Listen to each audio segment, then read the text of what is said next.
The Aegean sun had turned my skin golden brown over the past 3 months, but it couldn't warm the cold knot of anxiety that lived permanently in my stomach.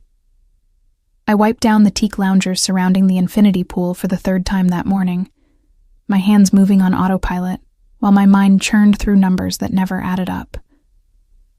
The scent of jasmine and salt air usually soothed me, but today even paradise felt suffocating. Mila, the Bungalow 17 guest, is asking for fresh towels, Andreas called from the service entrance, his voice carrying that particular strain I recognized. Important guest, demanding guest, the kind who could make or break our already precarious reputation. I nodded, gathering the thick Egyptian cotton towels we reserved for the premium suites. My fingers traced the embroidered logo of Villa Theros, my family's boutique resort clinging to the cliffs of Santorini.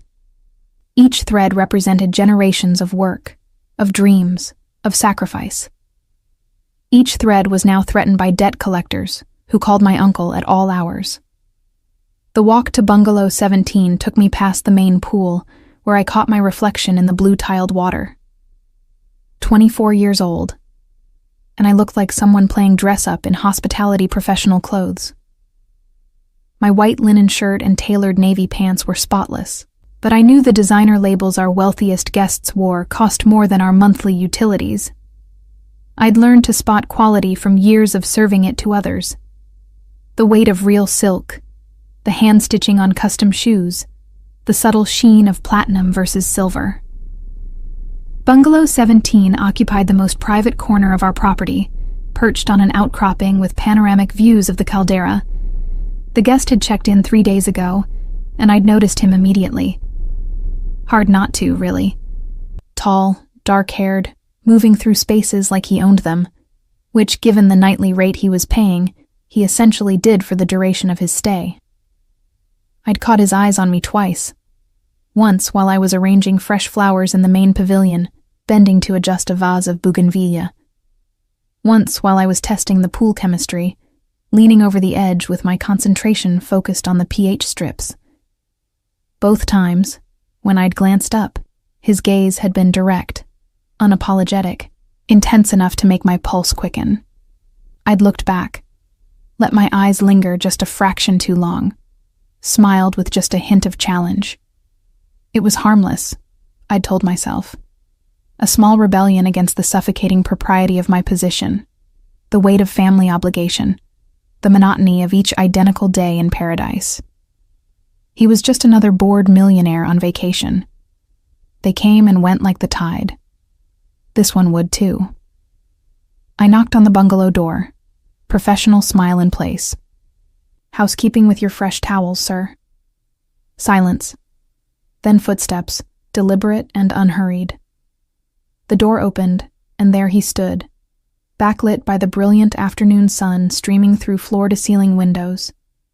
He wore black swim trunks and nothing else, water still beating on tanned skin over defined muscle. His dark hair was wet, slicked back from a face that belonged in Renaissance paintings, all strong angles and sharp intelligence in storm-gray eyes. "Thank you," he said, his voice carrying an accent I couldn't quite place. Italian? Russian? Something that suggested expensive international schools and multiple passports. "You can leave them on the table." I stepped inside, hyper-aware of the intimate space. His scent filled the air, sandalwood and something darker, more complex. The bungalow was immaculate despite 3 days of occupancy. No scattered clothes, no half-finished drinks, no disorder. The bed was made with military precision. His laptop sat closed on the desk, a single leather portfolio beside it. As I set down the towels, I felt him watching me. That same intensity from before, but amplified by proximity and privacy. My pulse kicked up, a mixture of nervousness and something I didn't want to examine too closely. "You've been watching me," he said, matter of fact rather than accusatory. I turned, keeping my expression neutral, even as heat crept up my neck. "I'm attentive to all our guests' needs, sir." "That's not what I meant," He moved closer, and I registered the predatory grace in how he carried himself. This wasn't the lazy prowl of wealthy tourists. This was something else entirely. Coiled power, controlled danger. For 3 days, you've looked at me with those eyes, like you're issuing a challenge. I don't know what you're talking about, I said, but my voice came out breathier than intended. No? He stopped just inside my personal space, close enough that I could see water droplets sliding down his chest, trace the thin scar along his collarbone. Then let me be clear. If you tease me again with that look. He paused, letting the unfinished threat hang between us. I should have apologized. Should have backed away, remembered my place, my responsibilities. Instead, some reckless part of me, the part that was tired of being careful, of playing it safe, of shouldering burdens I never asked for, lifted my chin and met his gaze directly. Or what? The words escaped before I could stop them. Something flashed in his eyes.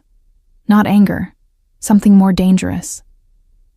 His hand came up, fingers tilting my face toward the light, thumb brushing my lower lip with deliberate slowness. Or I'll show you exactly what happens when you provoke someone who doesn't play by the rules you're used to. My breath caught.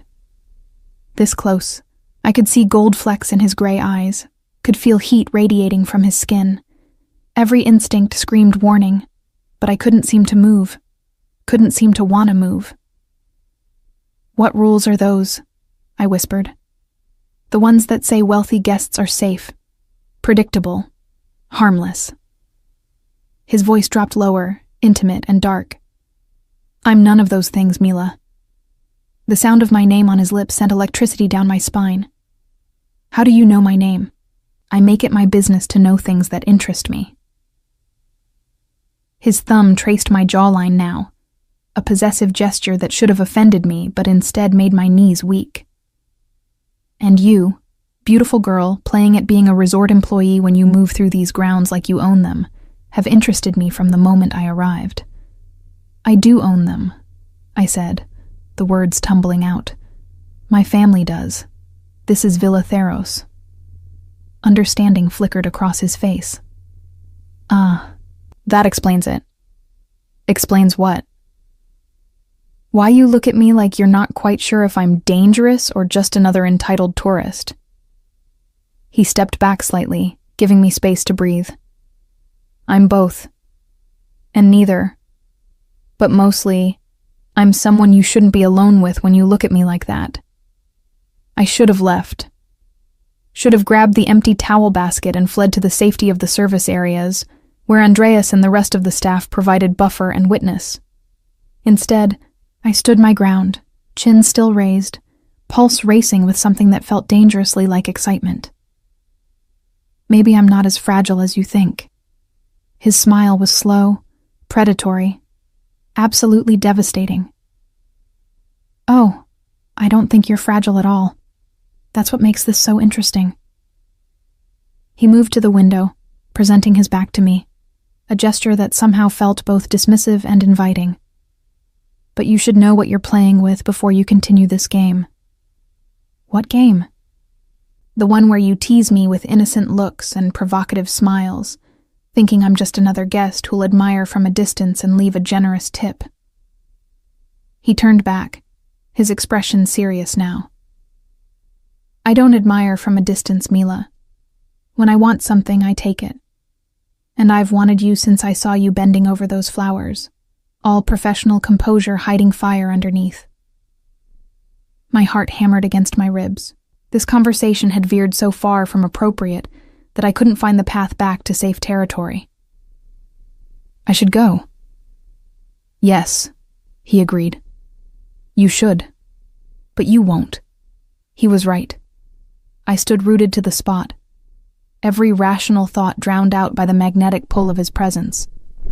In the silence, I could hear the distant sound of waves against the cliffs, the whisper of wind through olive trees, the racing of my own pulse. What's your name? I finally asked. I can't keep calling you sir in my head. Damien. He said it simply, like it was just a name, like it didn't carry weight.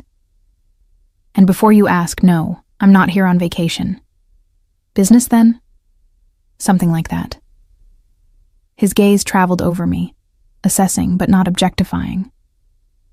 I'm considering an investment in the region. Your family's hotel caught my attention. Alarm bells rang in my head. We weren't for sale. Couldn't be, even if the debt was crushing us. Villa Theros isn't on the market. Everything's on the market at the right price. He said it casually, but something in his tone made me think of sharks circling. But that's not why I'm really here. Then why are you here? He smiled again, that dangerous curve of lips that made my stomach flip.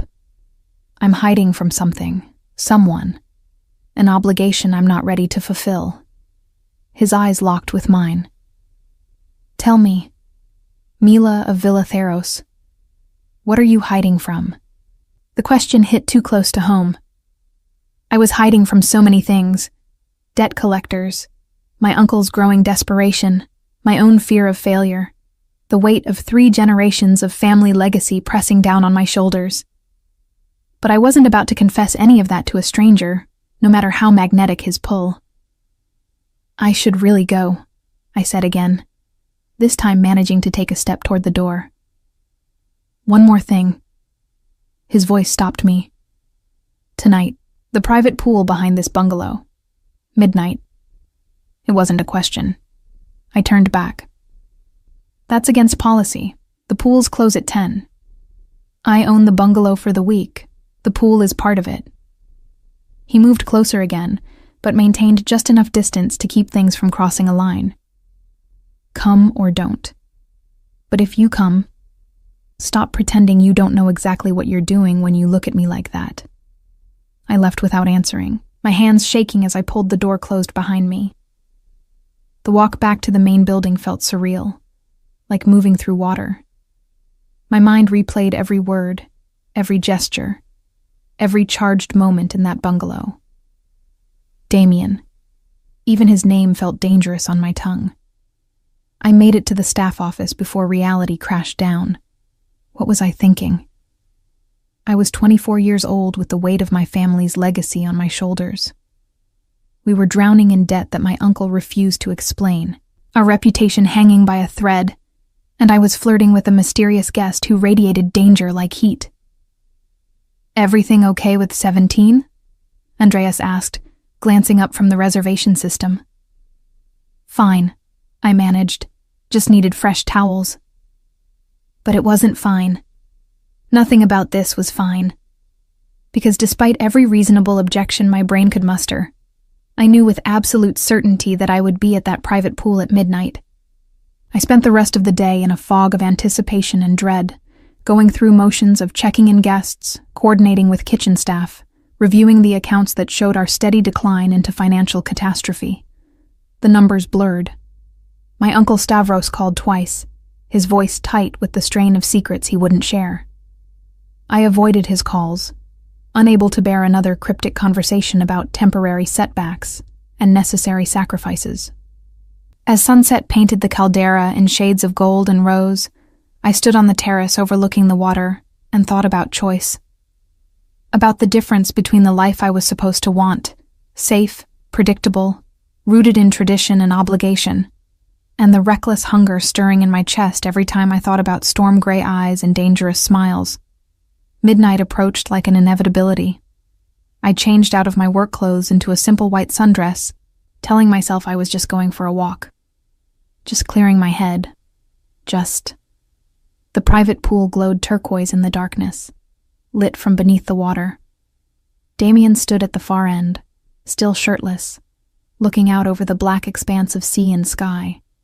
He turned as I approached, and the smile that curved his lips held both triumph and something softer. I wasn't sure you'd come, he said. I wasn't sure either, I admitted. He closed the distance between us in 3 strides, and suddenly his hands were framing my face, his eyes searching mine with an intensity that stole my breath. Last chance to run, he whispered. Because if you stay, if you let me kiss you, I won't be one of those guests who tips generously and disappears. I'll be something much more complicated. My heart pounded so hard I could barely hear my own voice. Maybe I want complicated. His kiss was anything but gentle. It was claiming, possessive, exactly as dangerous as his warning promised. I melted into it, into him, every careful boundary I'd constructed around myself dissolving in the heat of his mouth on mine. When we finally broke apart, both breathing hard, he rested his forehead against mine. "You have no idea what you've just started," he said. But as his hands tangled in my hair and pulled me back into another searing kiss, I thought maybe I did. Maybe I'd been starting it for 3 days, every time I let my gaze linger just a moment too long. The question was whether I had the courage to see it through to whatever dangerous, inevitable conclusion waited at the end. The morning after the pool found me moving through my duties in a daze. My lips still felt swollen from Damien's kisses, my skin still remembering the heat of his hands. I'd left his bungalow at 3 a.m, stumbling back to my small apartment above the main office with my dress wrinkled and my mind spinning. Now, serving breakfast on the main terrace, I felt his eyes on me before I saw him. He sat at a corner table, phone pressed to his ear, speaking rapid Italian that sounded like orders rather than conversation. When our gazes met, he didn't smile. Just watched me with an intensity that made my hands shake as I poured coffee for the German couple at table 6. "That gentleman has been asking about you," Andreas murmured, appearing at my elbow with a tray of fresh pastries. His voice carried concern I didn't want to examine. "Says he wants to discuss a private dinner arrangement." My stomach flipped. "What kind of arrangement?" "He wants you to serve, just you, in his bungalow tonight." Andreas frowned. I told him we don't typically do private service for individual guests, but he was very insistent, said he'd pay triple rate. Of course he did. Because Damien didn't ask for things. He simply made offers people couldn't refuse. I glanced back at his table, but he'd already gone, his coffee barely touched, his phone call evidently more important than breakfast. The rest of the morning passed in mounting anxiety. I tried to lose myself in work, inventory of linens, coordination with the landscaping crew, review of next week's reservations that showed too many empty rooms. But my mind kept returning to the private pool, to the way Damien had backed me against the tiled edge and kissed me like he was claiming territory. "You have no idea what you've just started," he'd said. He was right. I didn't. At noon, a delivery arrived at the main office. A single white box, expensive matte finish, addressed to me. Andreas watched as I opened it, his expression growing more worried with each passing second. Inside lay a dress. Not just any dress. Emerald silk that caught the light like water, with a neckline that would bare my shoulders and a hem that would fall just above my knees. The kind of dress that cost more than my monthly salary. The kind that said exactly what kind of private dinner Damien had in mind.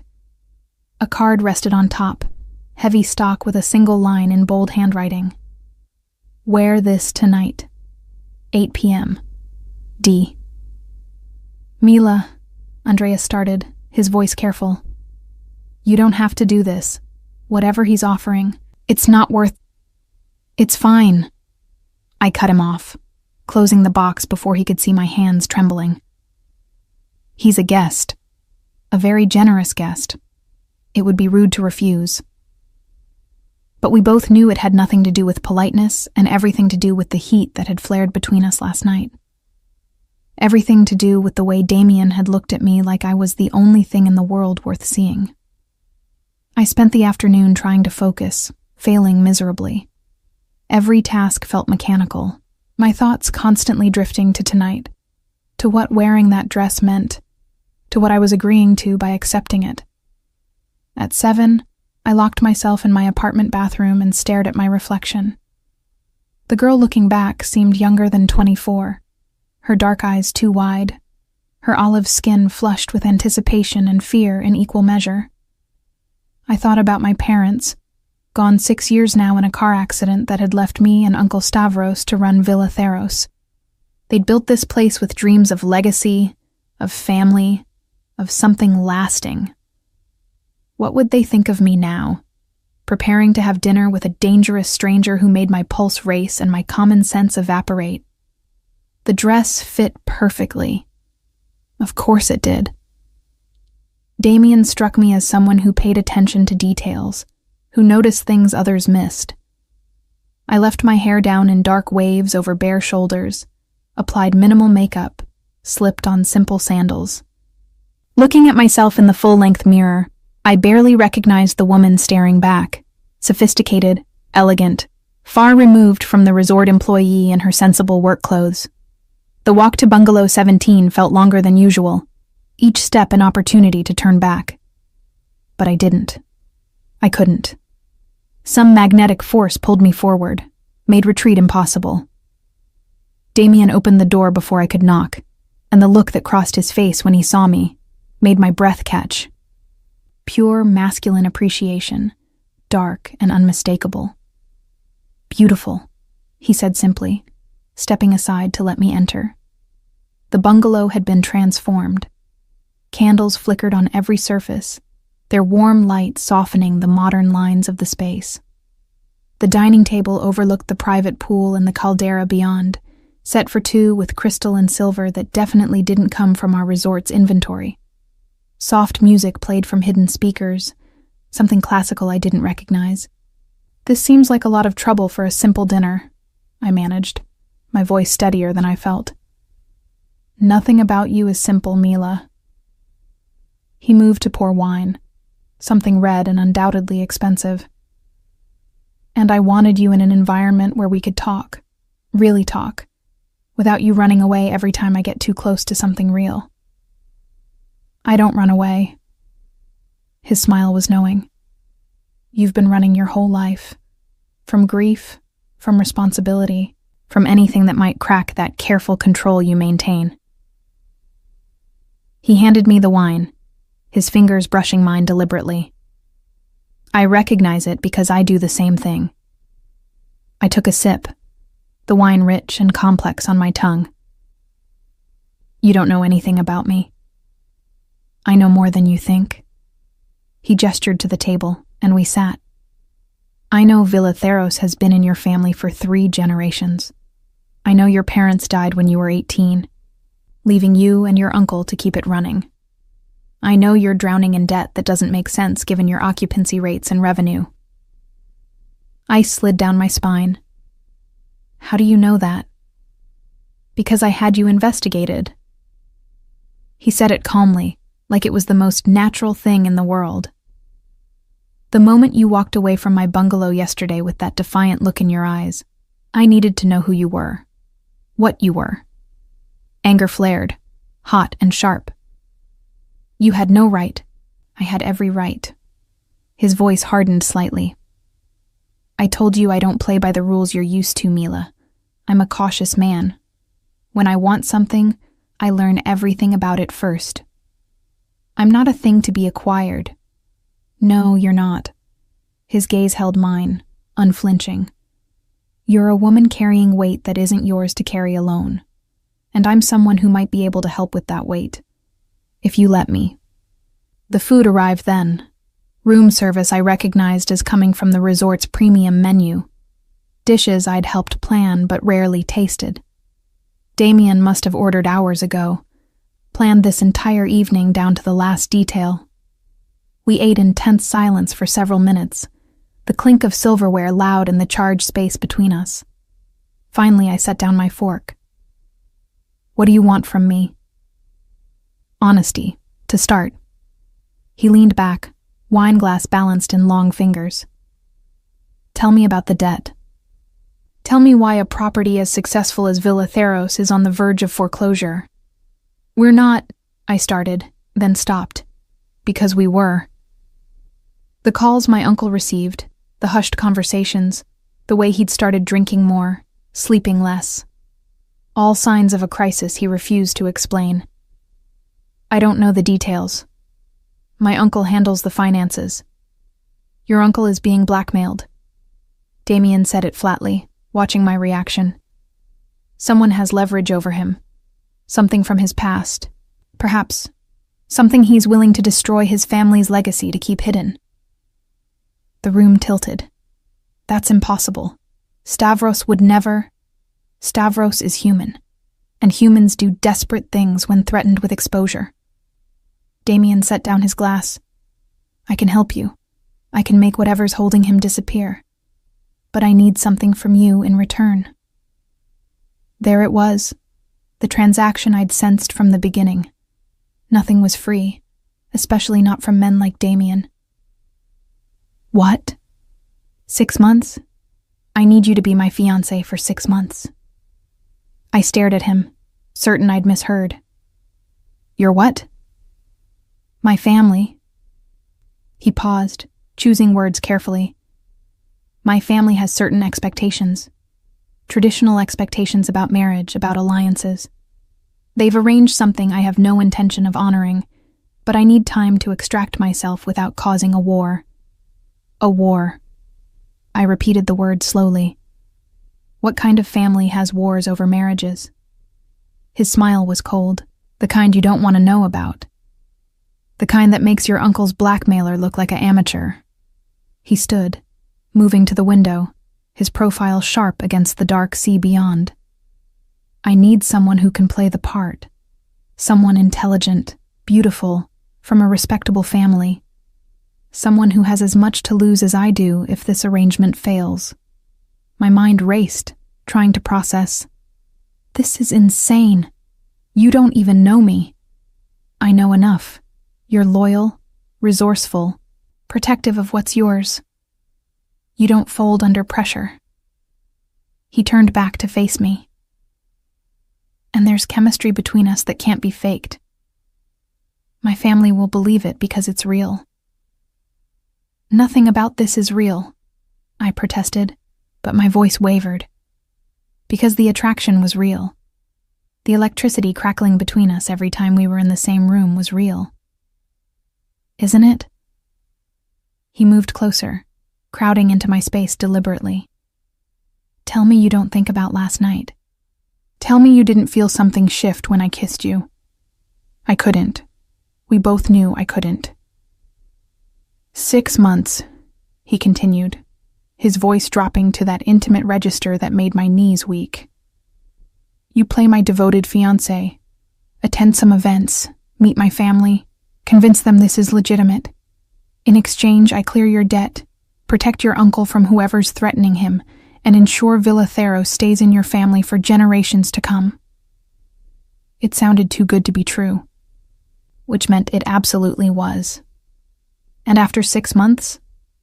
After 6 months, we stage a quiet breakup. You keep everything I've given you, the cleared debt, the protection, your family's legacy secured. We go our separate ways. I moved away from him, needing space to think. The terrace beckoned, and I stepped out into the night air, feeling it cool against my heated skin. Behind me, I heard Damien follow. Why me? I asked without turning. You could hire an actress, someone experienced in deception. Why a hotel owner from Santorini? Because you're not an actress. You're real. My family can smell fake from a mile away. His hand settled on my bare shoulder, warm and possessive. And because I want you, Mila. This arrangement gives me an excuse to have you, at least for a while. The honesty in his admission stole my breath. I turned to face him, searching his expression in the candlelight spilling from inside. What aren't you telling me? What makes this arrangement so dangerous that you need to warn me about wars and families? Something flickered in his eyes, regret, perhaps, or resignation. My name is Damien Ferrante. My family controls certain operations throughout Southern Europe, shipping, import-export, hospitality. He paused. And other enterprises that exist in gray areas of legality. The Mafia. He was talking about the Mafia. I should have run. Should have thanked him for dinner and fled back to my safe, complicated, debt-ridden life.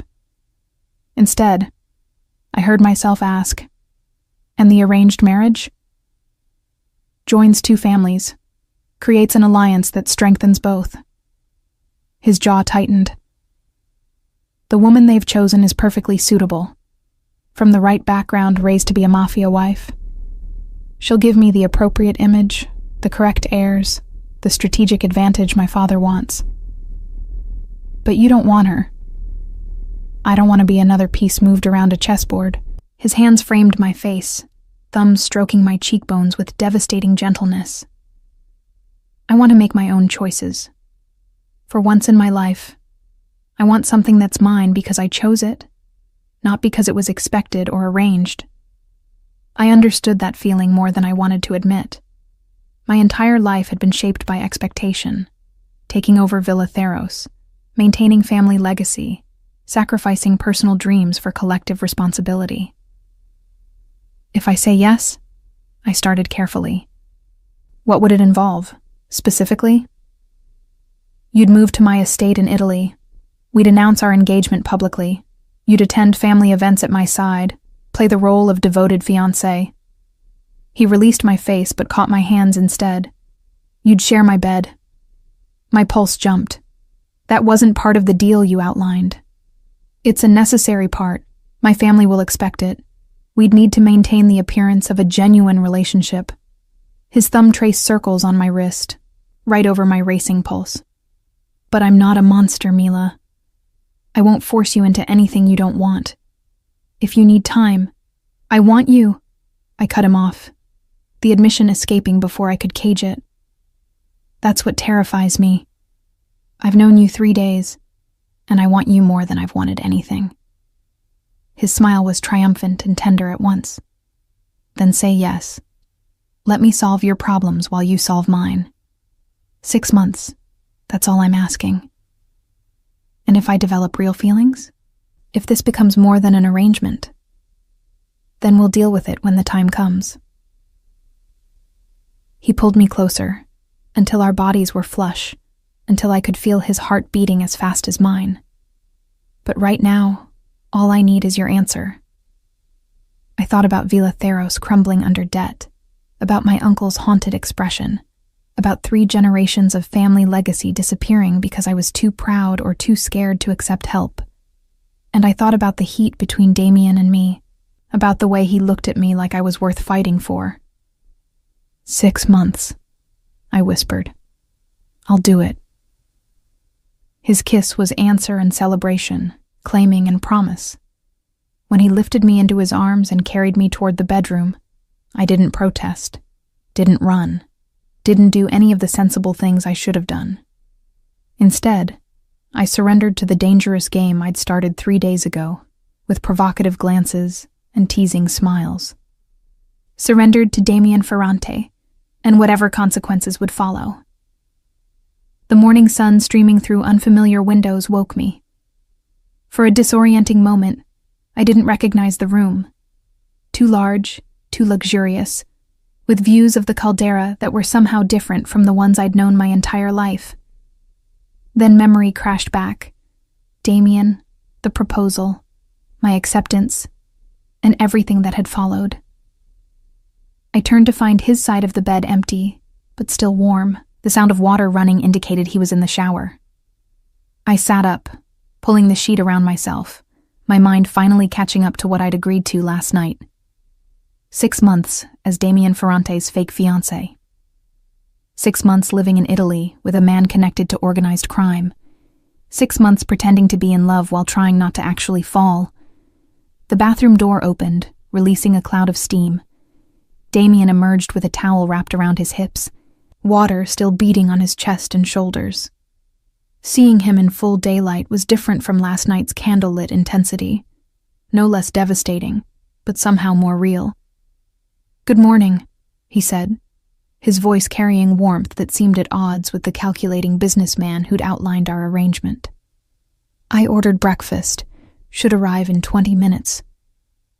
I nodded, suddenly shy in a way I hadn't been when his hands were on my skin hours ago. I should get back to my apartment. People will notice I'm missing. Let them notice. He crossed to the closet, pulling out clothes with the casual confidence of someone accustomed to being watched. Andreas already knows you're here. I had him clear your schedule for the day. Irritation flared. You can't just rearrange my life without asking. I can when it's part of our agreement. He pulled on dark slacks, then turned to face me.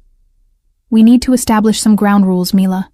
Starting with the fact that from this moment forward, your schedule, your appearance, your public behavior, all of it reflects on me. On us. The casual possessiveness in his tone should have angered me more. Instead, it sent an unwelcome thrill down my spine. I haven't signed anything yet. We don't have a formal agreement. No? He moved to the desk, retrieving a leather portfolio I recognized from my first visit to his bungalow. Then let's fix that. What followed was the most surreal contract negotiation of my life. We sat on the terrace, breakfast spread before us, while Damien outlined terms in clinical detail. Villa Theros's debt, nearly 2 million euros apparently, would be cleared within the week. My uncle's blackmailer would be handled through means Damien didn't elaborate on.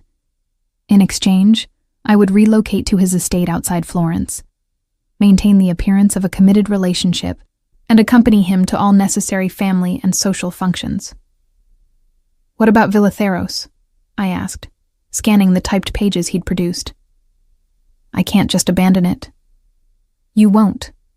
Andreas is more than capable of managing day-to-day operations. I'll arrange for a financial advisor to ensure the property remains profitable. He sipped his coffee, watching me over the rim. You'll visit monthly to maintain presence. That's standard for engaged couples when one partner has business commitments elsewhere. It was all so calculated, so transactional.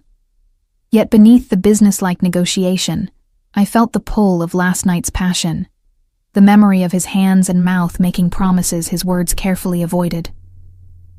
Clause 7, I said, pointing to the paragraph about public appearances. It says I'm expected to participate in family gatherings and traditional events. What does that mean exactly? Something flickered across Damien's face. My family is traditional, old-world Italian. There will be Sunday dinners, holiday celebrations, church events. You'll need to play the part of respectful future daughter-in-law. And your fiancé, the arranged one? What happens when we announce our engagement? Valentina De Santo. He said the name without emotion. Daughter of a powerful family allied with mine. She'll be disappointed, but ultimately pragmatic. These arrangements are business, not romance. I thought about a woman I'd never met, prepared to marry for alliance rather than love. Does she know about the arrangement? She knows it exists, not that I have any intention of honoring it. His jaw tightened. My father orchestrated this union years ago. I've been delaying, making excuses. You're my exit strategy. The clinical phrasing stung, even though I had no right to expect romantic declarations. This was business. I needed to remember that. How do we explain our whirlwind romance? People will be suspicious. We met in Santorini. I was immediately captivated. You were hesitant, but ultimately couldn't resist my considerable charm. His smile was self-deprecating. It's close enough to the truth to be believable. We spent the next hour refining details, adjusting language, ensuring both our interests were protected. Damien had thought of everything. Separate bank accounts, exit clauses, provisions for if either party wanted out, early. It should have reassured me. Instead, it made the whole arrangement feel more hollow. Finally, he pushed the contract across the table. Read it thoroughly. Take your time. I won't rush you into signing something you don't understand. I appreciated the consideration, though it didn't ease the surreal feeling of negotiating my own romantic arrangement. As I read, I became increasingly aware of what was missing. Any mention of emotional boundaries, of what happened if one of us developed real feelings, of how we'd handle the inevitable complications. "What about intimacy?" I asked, trying to keep my voice neutral. "Last night you said I'd share your bed. Is that requirement or expectation?" His expression softened. "It's a probability, given the chemistry between us. But I meant what I said. I won't force you into anything. If at any point you want your own room, your own space, you say the word. And if the attraction fades? If 6 months together kills whatever this is between us? Then we'll have learned something valuable about the difference between desire and sustainability." He reached across the table, covering my hand with his. "But I don't think it will fade, Mila. I think it's going to get more complicated, more intense. That's what concerns me." The honesty disarmed me. I turned my hand beneath his, lacing our fingers together. "Why does it concern you?" "Because this was supposed to be simple. A business arrangement with mutually beneficial outcomes." His thumb traced patterns on my palm. "But nothing about you feels simple, and I'm not sure I'm equipped to handle complicated right now." I understood what he wasn't saying, that his world was dangerous, that emotional entanglement was a liability, that caring about someone made them a target. Part of me wanted to reassure him. Another part wanted to run before I got in too deep. Instead, I picked up the pen he'd provided. "Where do I sign?" Something flashed in his eyes, triumph mixed with what might have been regret. He showed me where, watching as I signed my name to an agreement that would change everything. When it was done, he pulled me from my chair into his arms, kissing me with an intensity that had nothing to do with business arrangements and everything to do with the fire that had been building since our first glance across the pool. "No going back now," he murmured against my lips. "No going back," I agreed. The rest of the day passed in a blur of preparation. Damien made calls arranging for the debt clearance, speaking in rapid Italian to people I couldn't see. I watched him work, saw the authority in how he carried himself, the way people jumped to obey his slightest request. This was Damien Ferrante in his element. Powerful, commanding, exactly as dangerous as he'd warned. In the afternoon, a woman arrived with luggage I didn't recognize. "Your clothes from your apartment," Damien explained. "I had them collected while you were reading the contract." I should have been angry at the presumption. Instead, I felt the net closing around me. Not unpleasantly, but definitely irreversibly. Every hour made leaving harder, made the arrangement more real. That evening, we had dinner at the resort's main restaurant, our first public appearance as a couple. I felt every eye on us, heard the whispers as Damien held my chair, as his hand settled possessively on my lower back. Andreas watched from the kitchen entrance, his expression concerned. I tried to telegraph that I was okay, that this was my choice, but I wasn't sure I believed it myself. "They're wondering how the resort owner's niece ended up with a guest," Damien observed, cutting into his steak with precise movements. "Tomorrow they'll know. I'm making the announcement official." My stomach flipped. "Already? The longer we wait, the more suspicious it looks." His eyes met mine across the table. "Trust me, Mila. I've thought through every angle." Later, back in his bungalow, he showed me what he meant. A press release, carefully worded, announcing our engagement.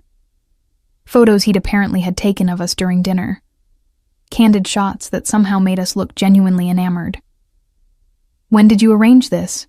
I demanded, holding up a particularly intimate image of him whispering in my ear. "I have people who handle such things." He came up behind me, arms circling my waist, chin resting on my shoulder. "In my world, perception is everything. We need to control the narrative before someone else does." I leaned back against his chest, feeling the solid warmth of him, the steady beat of his heart. "Your world sounds exhausting." "It can be, but it has its compensations." His lips found the sensitive spot below my ear. Like you, for instance. I turned in his arms, searching his face. Is any of this real for you? Or am I just another piece on that chessboard you mentioned? He was quiet for a long moment, his expression unreadable. Then, I don't know yet. Ask me again in 6 months. It wasn't the answer I wanted, but it was honest. I could work with honest. That night, as I lay in his arms listening to his breathing even into sleep, I thought about the path I'd chosen. 6 months ago, I'd been a simple resort owner, worried about occupancy rates and maintenance schedules. Now I was engaged to a Mafia prince, about to enter a world I didn't understand, gambling everything on a man I barely knew. The smart thing would be to wake him, tear up the contract, go back to my safe, predictable life. Instead, I nestled closer to his warmth and let sleep claim me. Dreams already filling with Italian villas and dangerous families, and the inevitable moment when this beautiful lie would have to become truth or end. The private jet that whisked us from Santorini to Florence was my first real glimpse into Damien's world. Leather seats that cost more than cars, a flight attendant who addressed him as Don Ferrante, champagne I recognized from the resort's most exclusive wine list. I'd served bottles like these to wealthy tourists. Now I was drinking it at 30,000 feet, while my fake fiancé reviewed contracts on his laptop, completely at ease in surroundings that made me feel like an imposter.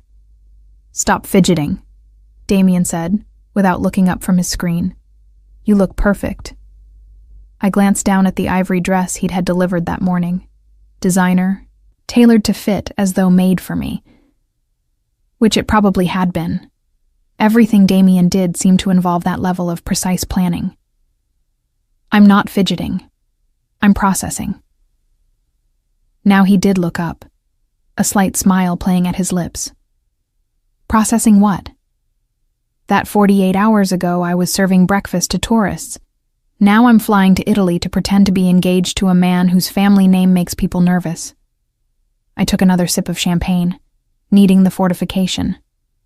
It's a lot. He closed his laptop and moved to sit beside me, his thigh pressing against mine in the confined space. Second thoughts? I should say yes. Should demand he turn the plane around. But the truth was more complicated. Not about helping my family, about whether I can pull this off convincingly. You already have. His hand found mine, fingers lacing through. At dinner last night, watching you charm the other guests, seeing you play the role of smitten fiancé, you were perfect, natural. Maybe because part of it isn't acting, I admitted before I could stop myself. Something heated in his gaze. Good, that makes it easier. The jet began its descent, and Damien pointed out the window.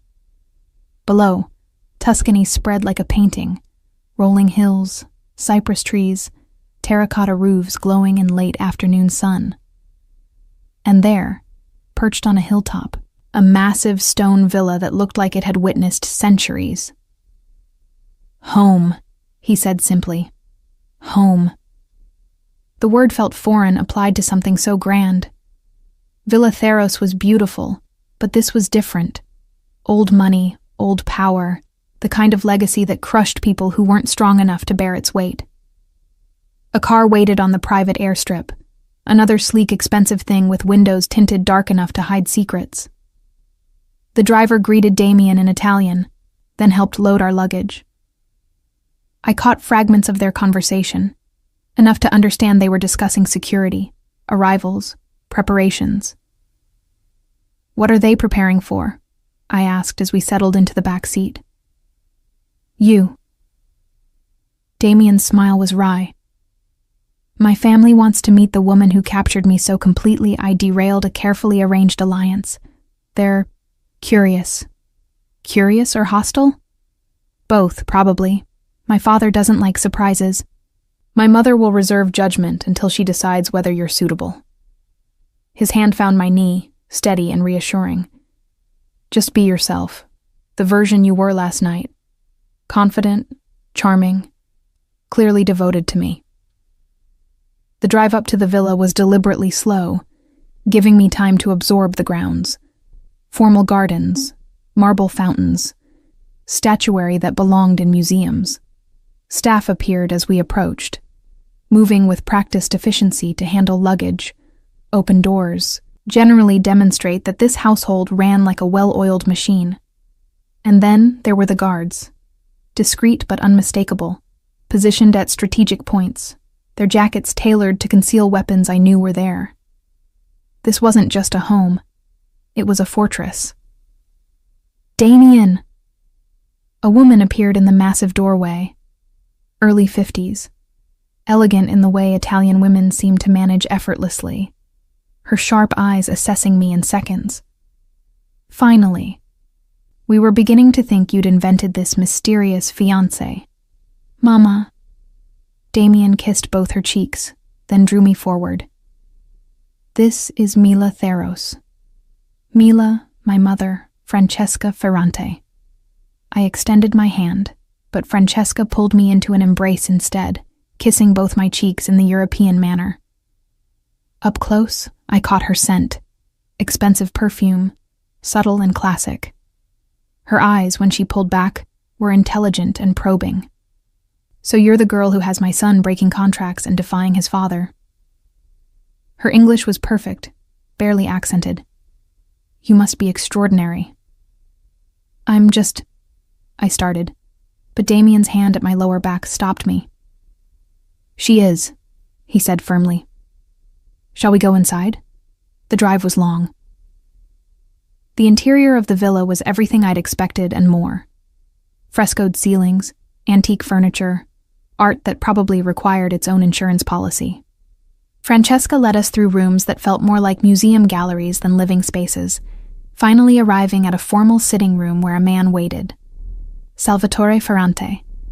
I knew him from the weight of his presence before Damien made introductions. Tall like his son, but broader, with silver threading his dark hair and eyes that had seen things they wouldn't forget. He stood as we entered, and I felt his gaze strip away every pretense, every carefully constructed facade. "Papa," Damien said, his voice cooler than it had been with his mother. "This is Mila." "Miss Theros." Salvatore's handshake was firm, brief, calculated. "Welcome to our home. My son tells me you swept him off his feet in Santorini." The slight emphasis on "tells me" made clear what he thought of that story. I lifted my chin, channeling the confidence I didn't feel. "He's exaggerating. I think we swept each other off our feet." A slight smile curved Salvatore's lips. "Diplomatic. Good. You'll need that quality in this family." He gestured to the seating. "Please, sit. We have much to discuss." What followed was the most intense interrogation disguised as polite conversation I'd ever experienced. Francesca asked about my family, my education, my interests, all delivered with a smile that never quite reached her eyes. Salvatore focused on Villa Theros, asking pointed questions about revenue, occupancy, management structure, testing whether I actually knew my own business or was just a pretty face. Damien sat beside me, his hand never leaving my knee, occasionally interjecting to redirect particularly invasive questions. But mostly he let me handle it, watching to see if I could hold my own. I thought of the contract I'd signed, of what was at stake, and summoned every ounce of poise I possessed. I spoke knowledgeably about the hospitality industry, about maintaining family legacy while adapting to modern markets. I deflected personal questions with humor, gave just enough detail to seem authentic without revealing too much. "Your family has owned the property for how long?" Salvatore asked, leaning back with an expression I couldn't read. "3 generations. My great-grandfather built it from nothing. My parents expanded it before they died. Now it's mine to protect." I met his gaze steadily. "I understand the weight of legacy, Mr. Ferrante, how it shapes you, how it demands sacrifices. Something shifted in his expression. Not warmth exactly, but perhaps respect. Indeed. And now you're joining a family with an even older legacy, one that comes with expectations and dangers. My son has explained this? He has. I glanced at Damien, seeing tension in his jaw. I'm not entering this blindly. Good. Salvatore stood, signaling the interview was over. Dinner is at 8. Francesca will show you to your room. He paused, looking at Damien. My study. Now. The command was clear. Damien squeezed my knee once before rising. I'll find you before dinner. And then I was alone with Francesca, who studied me with new intensity now that the men had left. Come, she said. I'll show you where you'll be staying. The guest suite was on the second floor, with windows overlooking the gardens and a bathroom larger than my entire apartment in Santorini. Francesca watched as I took it in, my reaction to opulence I wasn't accustomed to. You're nervous, she observed, not unkindly. Wouldn't you be? I'm meeting my fiancé's family for the first time. I turned to face her. And I get the sense I'm being evaluated for more than just my table manners. She smiled, genuine this time. You're perceptive. I like that. She moved to the window, gazing out at the grounds. My husband is concerned. Damien has never defied him this completely before. Breaking the DeSanto alliance creates complications. I didn't ask him to break anything. No. But you gave him a reason to want to. She turned back to me. Tell me truthfully, do you love my son? The question caught me off guard. I thought about lying, about giving the answer that would smooth things over. But something in Francesca's eyes demanded honesty. I don't know yet, I said carefully. We haven't known each other long enough for love. But there's something between us. Something real, even if I can't define it yet. She studied me for a long moment, then nodded. That's the most honest answer you could have given. And honesty, Miss Theros, is currency in this family. Remember that. After she left, I sank onto the edge of the massive bed, trying to steady my breathing. The room felt too large, too formal, too much like a gilded cage I'd willingly entered. My phone buzzed, a text from Andreas checking in, making sure I'd arrived safely.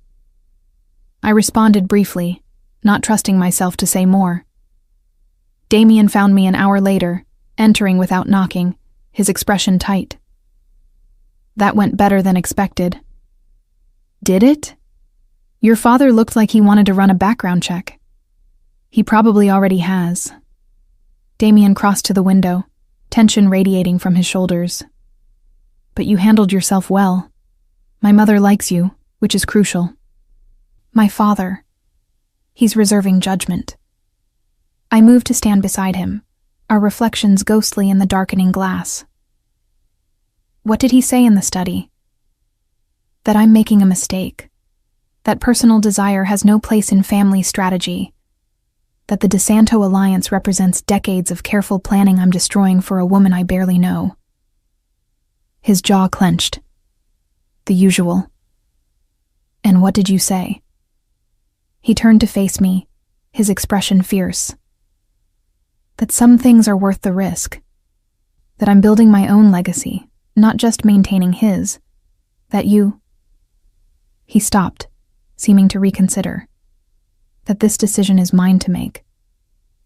The intensity in his gaze made my breath catch. I reached up, tracing the line of tension in his jaw. This is harder than you expected. Being here, defying him. Yes. His hand covered mine, pressing it to his face. But not impossible, and not something I regret. He pulled me closer, until our bodies aligned. Do you regret it? I thought about Villa Theros, about the debt that would be cleared, about my uncle's relief when he learned the blackmail threat was gone, about the way Damien looked at me like I was the only thing in the world worth seeing. No. His kiss was different here, more urgent, more claiming, as though he needed to prove something to himself or to the house around us.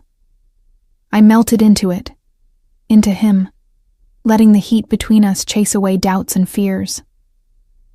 When we broke apart, both breathing hard, he rested his forehead against mine. Dinner will be a production, more family arriving, formal settings, everyone watching to see if we're legitimate. His hands framed my face. Just stay close to me. Let me handle the difficult questions. I can handle myself. I know you can. But tonight, let me protect you. Please. The vulnerability in that request undid me. I nodded, and we stood there as darkness fell over Tuscany, holding each other while the weight of expectations and legacy pressed down from all sides. Dinner was exactly as promised. A production. Long table, formal settings, more Ferrantes than I could track. Damien's sisters with their husbands, cousins, associates whose exact relationship to the family remained deliberately vague, all watching me with varying degrees of curiosity and suspicion.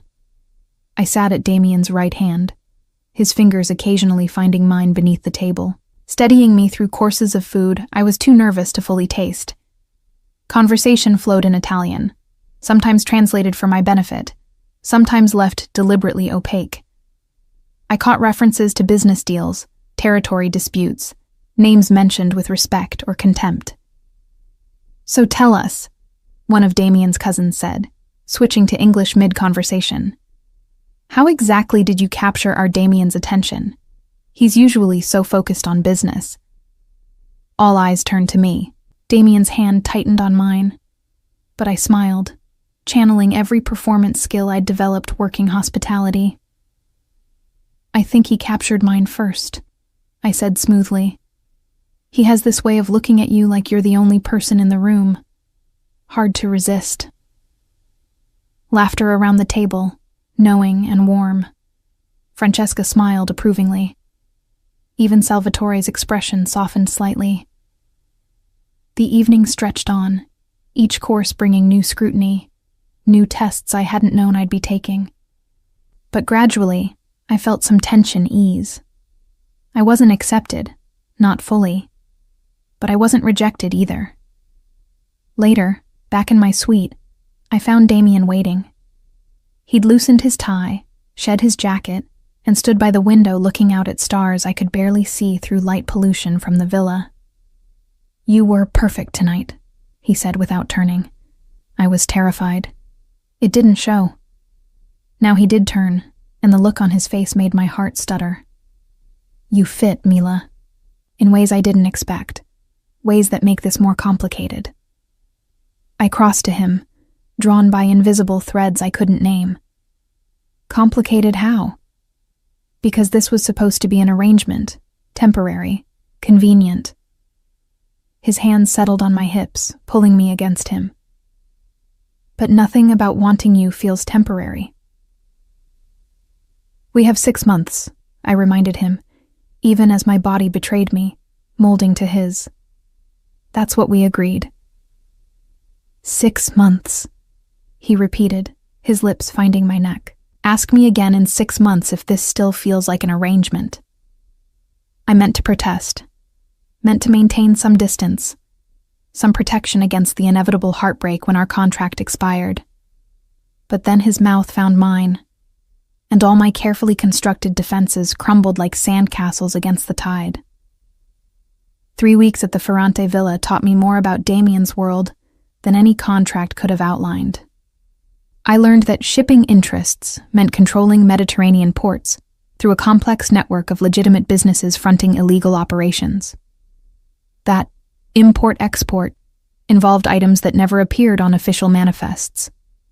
That Sunday dinners weren't just family gatherings, but strategy sessions where power was negotiated over pasta and wine. I learned to read the subtle signals. When to leave a room because business was about to be discussed. When my presence was required for appearances. When silence was the only safe response. Francesca became my unlikely guide, teaching me the unspoken rules of being a Ferrante woman. You don't ask direct questions, she explained one afternoon as we walked the gardens. You observe, listen, piece together truth from fragments, and you never, ever repeat what you hear. Even to Damien? She gave me a shrewd look. Especially to Damien. He protects you by keeping certain things separate. Don't force him to choose between honesty and your safety. The warning unsettled me, but I understood it. The more I learned, the more I realized how dangerous knowledge could be in this world. How the wrong word to the wrong person could have deadly consequences. Villa Theros's debt disappeared exactly as promised. My uncle called, his voice thick with relief and confusion, explaining that an anonymous benefactor had cleared everything. He'd been ready to sell, he admitted, ready to give up rather than continue being bled dry by people who knew his secrets. What secrets? I'd asked, but he'd gone silent, changing the subject to resort operations and upcoming reservations. Damien found me on the terrace afterward, staring at my phone. Your uncle sounds better. He does, thanks to you. I turned to face him. What did you do to the people who were blackmailing him? I convinced them to find other sources of income. His tone made clear that conversation was closed. Your family's safe now. That's what matters. But I couldn't let it go. What were they blackmailing him with? What secret is worth destroying Villa Theros over? Damien was quiet for a long moment, weighing how much to reveal. Finally, your uncle made some poor choices 20 years ago, got involved with people who trafficked antiquities from archaeological sites. He thought he was just facilitating sales, didn't understand the full scope of what he was enabling. Ice slid through my veins. My uncle was involved in smuggling? As a very minor player, young, naive, quickly in over his head. He extracted himself, but they kept records. Proof that could destroy him if revealed. Damien's hand found my shoulder. I made those records disappear. Your uncle's secret is safe. I thought about Stavros, kind, anxious Stavros who'd raised me after my parents died, who'd worked himself to exhaustion keeping Villa Theros running. He never told me. Some burdens we carry alone. Damien pulled me against his chest, and I let him, needing the solid warmth. Don't judge him too harshly. We all have things in our past we'd rather keep buried. Even you? Especially me. His arms tightened. But you don't need to know those things, Mila. The less you know, the safer you are. But I was learning anyway, piecing together truth from overheard conversations and Francesca's careful lessons.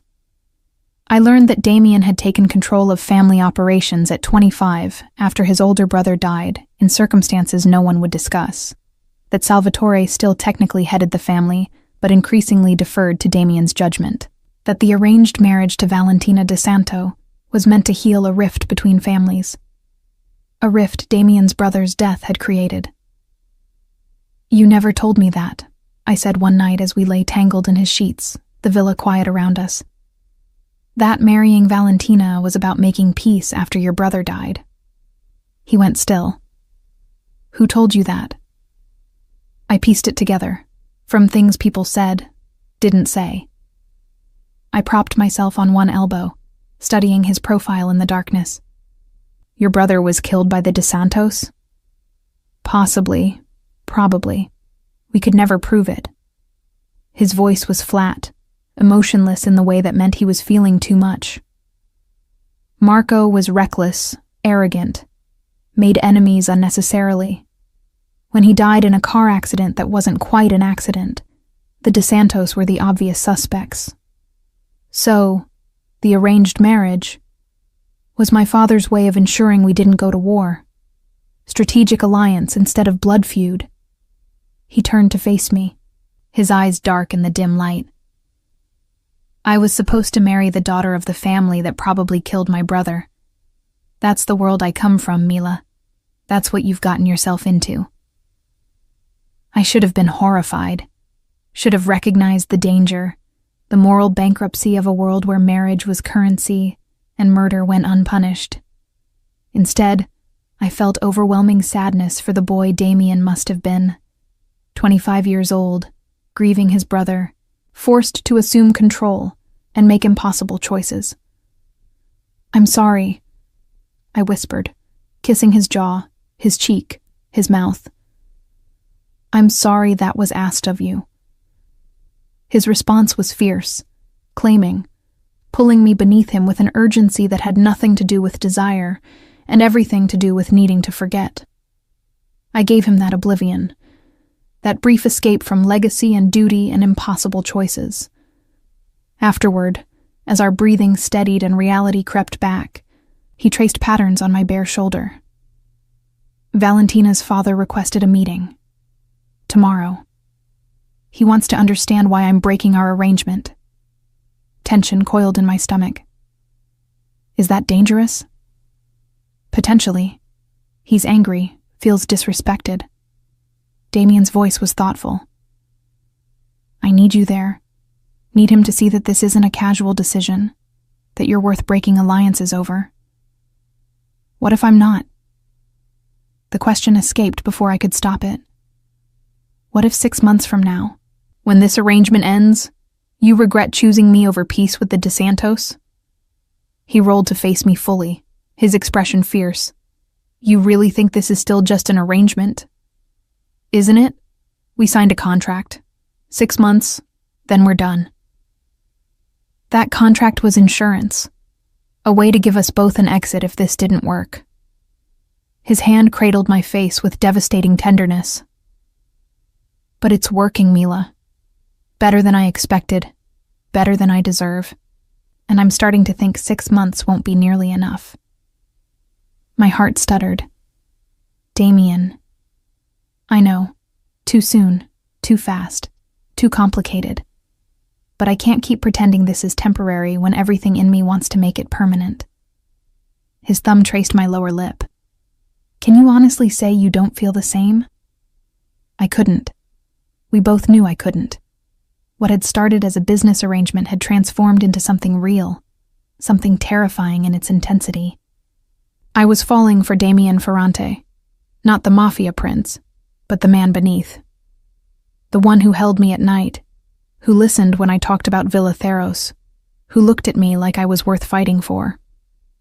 "I feel it," I admitted. "But that doesn't change the reality of what happens when this arrangement ends. When I go back to Santorini and you stay here and marry someone my father chose."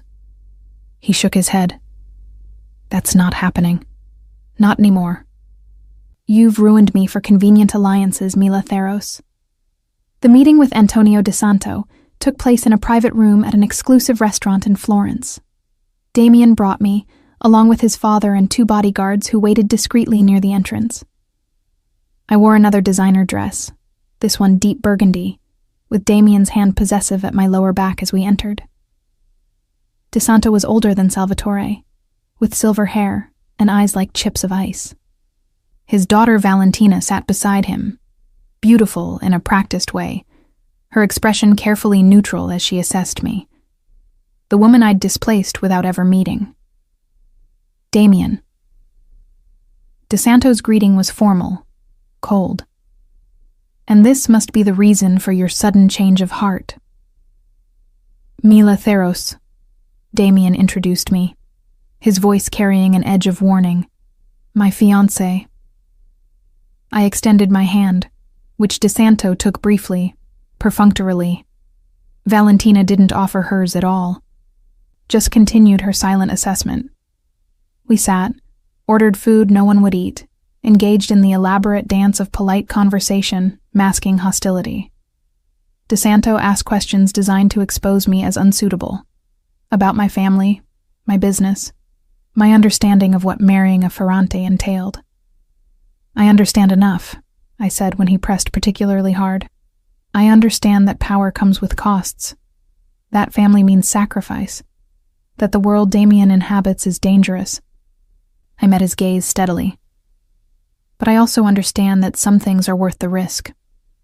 "Love?" Valentina spoke for the first time, her voice carrying subtle mockery. How romantic. How naive. Not love yet, I corrected, but possibility, potential, something real rather than something arranged. I glanced at her, seeing calculation in her eyes rather than heartbreak. I'm sorry if that disappoints you, but I can't apologize for being chosen when you were assigned. Silence fell over the table. Damien's hand found my knee under the table, squeezing once. Approval or warning, I couldn't tell.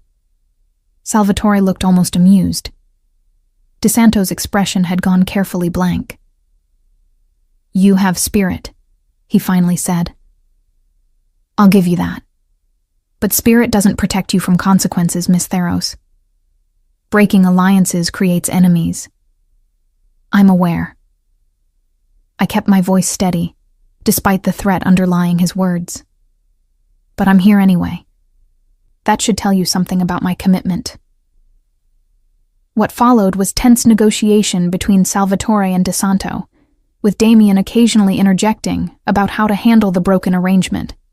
Financial compensation was discussed, alternative alliances proposed, face-saving measures outlined. Through it all, I sat silent, letting the men conduct their business while Valentina studied me with eyes that promised this wasn't over. When we finally left, Damien's tension was palpable. He said nothing during the drive back to the villa, his jaw tight, one hand clenched in a fist on his thigh. Did I make it worse? I finally asked. No. He turned to me, expression softening. You were perfect. Strong without being disrespectful. DeSanto expected you to cower, to be easily dismissed. Instead, you held your ground. Pride colored his voice. You're more than I deserve, Mila Theros. That night, lying in his arms, I let myself imagine a future beyond 6 months. Waking up beside Damien in this villa, learning to navigate his world, maybe even finding my place in it. It was dangerous to hope, dangerous to want something that might not be mine to keep.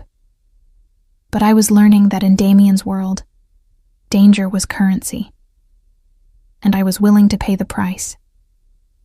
The call came at 3 a.m, 2 months into our arrangement. I woke to Damien's phone buzzing urgently, his tense voice speaking rapid Italian in the darkness. When he ended the call, his face was grim in the light from the screen. What's wrong? I asked, fear already coiling in my stomach. Someone torched one of our restaurants in Naples. His voice was flat, controlled in the way that meant he was furious. No casualties, but the message is clear. Message from who? The DeSantos. This is their response to our broken arrangement. He was already out of bed, pulling on clothes with efficient movements. I need to go handle this. You stay here. No. I sat up, pulling the sheet around me. If this is because of me, you should stay safe. His voice was steel. This isn't your world, Mila. Don't make me worry about you while I'm dealing with them. But I'd spent 2 months learning to read him, to understand what he wasn't saying. The tension in his shoulders wasn't just about the restaurant. It was about me, about the danger I represented simply by existing in his life. I found Francesca in the kitchen an hour later, unable to sleep. She looked up from her espresso, unsurprised to see me. He told you to stay here, she said. Not a question. He did. But you're thinking about following anyway. A slight smile. You're more like a Ferrante woman than you realize. I poured my own coffee, joining her at the marble counter. What would you do? If it were Salvatore? I'd stay, let him handle business while I handled everything else. But I've had 30 years to learn that lesson. Her gaze was shrewd. You're still new to this world, still thinking you can change it, save him from it. Can I? No. The word was gentle but absolute. The only thing you can do is decide if you love him enough to live in it beside him. The word love hung between us, undeniable now. I did love Damien. Had been falling since that first night at the pool. Had probably been lost since the moment he'd looked at me like I was worth fighting for. I do, I whispered. God help me. I do. Francesca reached across the counter, covering my hand. Then you need to understand what that means. The danger. The secrets. The things he'll do to protect you that you won't want to know about. What things? The restaurant burning? That won't go unanswered.